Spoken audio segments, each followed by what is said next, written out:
5 seconds. Start. Sir, in October 1991, reports were received indicating that the Uttar Pradesh government had acquired certain land in the Ram Janambhoomi Babri Masjid complex. Immediately, a report was called from the state government, and I personally wrote to the Chief Minister on 15th October 1991, drawing his attention to the various repercussions of the reported land acquisition and requesting him to take a fresh look at the desirability of the proposed acquisition, keeping in view particularly the pending court cases and the sensitive nature of the controversy. Replies were received from the state government and the chief minister himself. According to these replies, the land had been acquired for the purpose of development of tourism and providing amenities to the pilgrims at Ayodhya.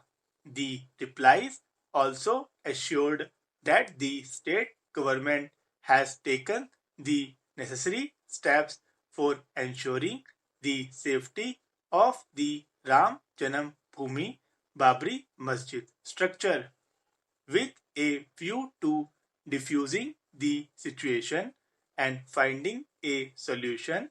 The Prime Minister convened a meeting of the National Integration Council on 2nd November 1991.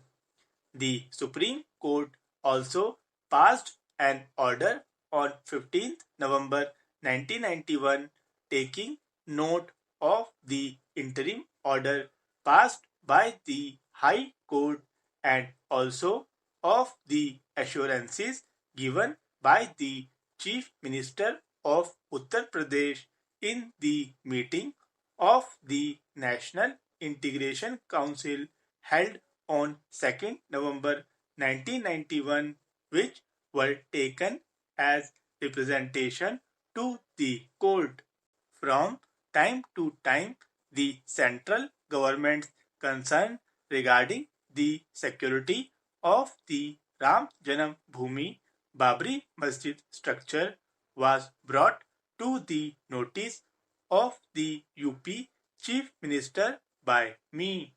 I wrote to him on 13th November 1991, 26th December 1991, and 10th January 1992, drawing his attention inter alia to the need to make adequate security arrangements for the Ram Janam Bhoomi Babri Masjid structure and prevent any damage to it during the religious festivals when large crowds were expected to gather at Ayodhya, and requesting him also to restore some of the barricades which had reportedly been removed in the Ram Janam Bhoomi Babri Masjid complex.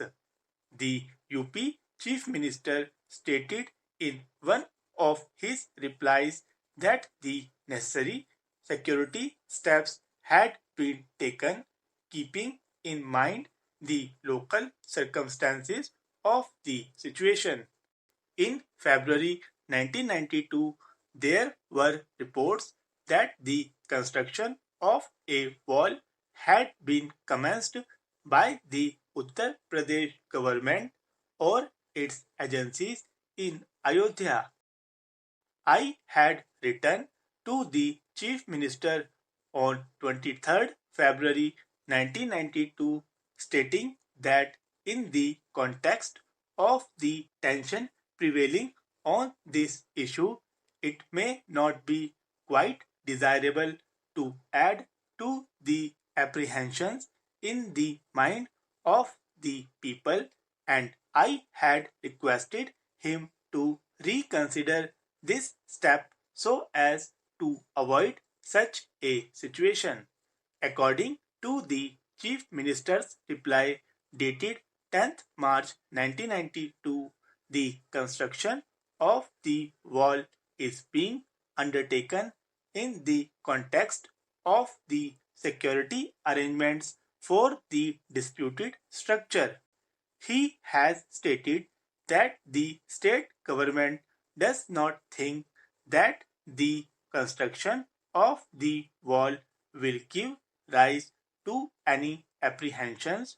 On the contrary, it will strengthen the security of the disputed structure.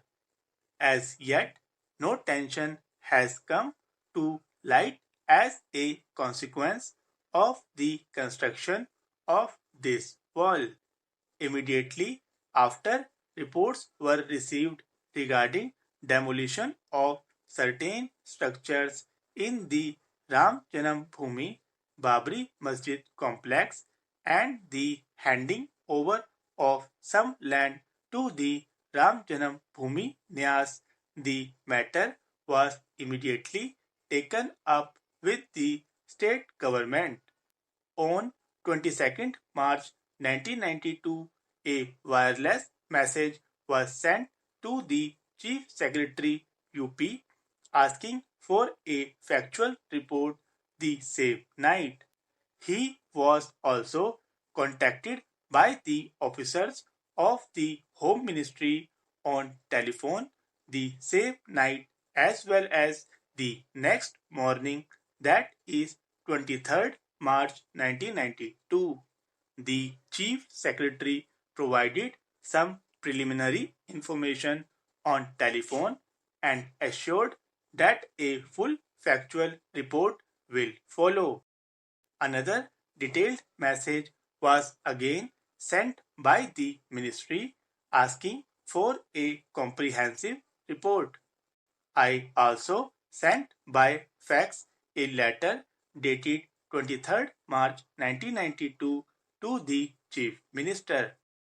I drew the attention of the Chief Minister to the recent steps taken by the UP government in Ayodhya in the context of the court orders and the assurances given by him in the NIC meeting of 2nd November 1991 and requested him to kindly consider whether these steps should not await the final outcome of the court cases or the achievement of a negotiated settlement of the dispute.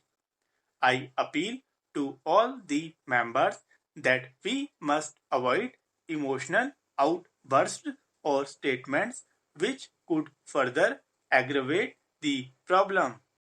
We must exhibit calm and restraint when discussing this matter so that an acceptable solution of the problem can be found.